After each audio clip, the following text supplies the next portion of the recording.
Hello viewers, দেখতে পাচ্ছেন আমার হাতে যে একটি সানসেট পেন্টিং, আর পেন্টিংটি করেছি কিন্তু পপ স্টিকের সাহায্যে। আর পপ স্টিকগুলো আমি গামের সাহায্যে লাগিয়ে এইভাবে করে একটি ফ্রেম তৈরি করেছি, আর সেখানে পেন্টিংটি করেছি। তো এই চমৎকার পেন্টিংটি কীভাবে করেছি দেখতে থাকুন শেষ পর্যন্ত।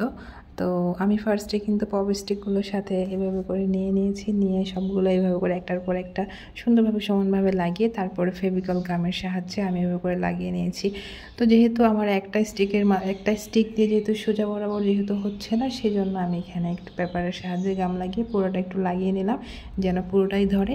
তারপর আমি আরও কিছু স্টিক নিয়ে 3টা স্টিক নিয়ে আমি এভাবে করে পিছনের অংশে গামের সাহায্যে লাগিয়ে দিই যেন জোড়া লেগে যায়। তো ছবি আঁকার জন্য এটি রেডি হয়ে গেছে। আর এইখানে আমি ছবি আঁকার জন্য এখানে কালার অ্যাপ্লাই করার জন্য প্রথমে জ্যাসো অ্যাপ্লাই করা উচিত, তাই আমি জ্যাসো অ্যাপ্লাই করে নিয়েছি। আর জ্যাসো অ্যাপ্লাই করলে কি হবে, আপনার কালারগুলো ফিনিশিংগুলো ভালো হবে, স্মুথলি কালারগুলো হবে। তো এই ফোমের সাহায্যে আমি ভালোভাবে প্রতিটা স্টিক বরাবরই যেন কোনোখানে ফাঁকা অংশ না থাকে, আমি সেইভাবে করে লক্ষ্য রেখে সব জায়গায় ভালোভাবে জ্যাসো অ্যাপ্লাই করে নিয়েছি। জ্যাসো অ্যাপ্লাই করার পরে শুকিয়ে নেওয়ার পরে ভালোভাবে কিন্তু এই স্টিকগুলো শুকিয়ে নিতে হবে, ফ্রেমটা।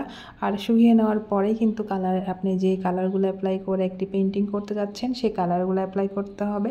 তো সেই জন্য আমি ভালোভাবে শুকিয়ে নেওয়ার পরেই কিন্তু আমার কাঙ্ক্ষিত সেই রঙগুলো, আমার যে প্ল্যান করেছি যে কালার অ্যাপ্লাই করব বা যে ছবিটা আঁকাবো, সেটাই আমি শুরু করে দিয়েছি।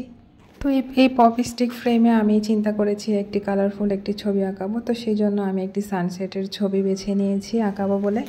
আর সানসেটে কিন্তু আমাদের স্কাইটা কিন্তু প্রচুর কালারফুল থাকে, বিভিন্ন রঙে ভরপুর থাকে, বিশেষ করে ওয়ার্ম কালারগুলা, বিভিন্ন লাল, অরেঞ্জ, ইয়েলো, এই কালারগুলোর সমন্বয়ে কিন্তু সানসেটটা আমরা উপভোগ করি। তো আমি সেটাই এইখানে কালারগুলো সেভাবে অ্যাপ্লাই করেছি। আর সানসেটে কিন্তু স্কাইটা রঙিন থাকলেও, কালারফুল হলেও কিন্তু আপনার আশেপাশে যত কিছু যত ধরনের গাছপালা, ফিগার, এই সবগুলো কিন্তু ব্ল্যাকই দেখায়। তো আমি সেজন্য এইখানে যে নিচের যে একটি ঘাসের মতো অংশ, সেটাকে আমি ব্ল্যাক করে দিয়েছি, সেই সাথে একটি এই যে পাতাবিহীন একটি গাছ এঁকে নিয়েছি। তো সেজন্য আমি ব্ল্যাক কালার দিয়ে এই গাছটা এঁকেছি, এবং গাছের বিভিন্ন রকমের মোটা, তারপরে ছোট, চিকন, এই ধরনের করে আমি ডাল বের করে দিয়েছি। তো ডালপালাগুলো বের করতে আপনাকে অবশ্যই চিকন তুলি ব্যবহার করতে হবে, আর চিকন তুলির সাহায্যেই কিন্তু এই ডালপালাগুলো বের করতে হবে। আর এর মধ্যে আমি একটি দোলনা দিয়ে দিলাম, এবং দোলনার মধ্যে 2টো ফিগার করে দিলাম। আর এখানে স্কাইয়ে আমি কিছু পাখি দিয়ে দিলাম, পাখিগুলো উড়ে চলে যাচ্ছে, এই ধরনেরই কিছু পাখি আমি এঁকে দিলাম।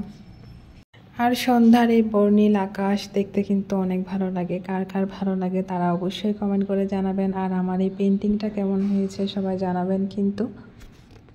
তো খুবই অল্প সময়ের মধ্যে কিন্তু আমার এই কাজটা কমপ্লিট হয়ে গিয়েছে, এবং আপনারা দেখতে পাচ্ছেন এই ছবিটা। আর এটার ফাইনাল লুকটা ছিল ঠিক এই রকম।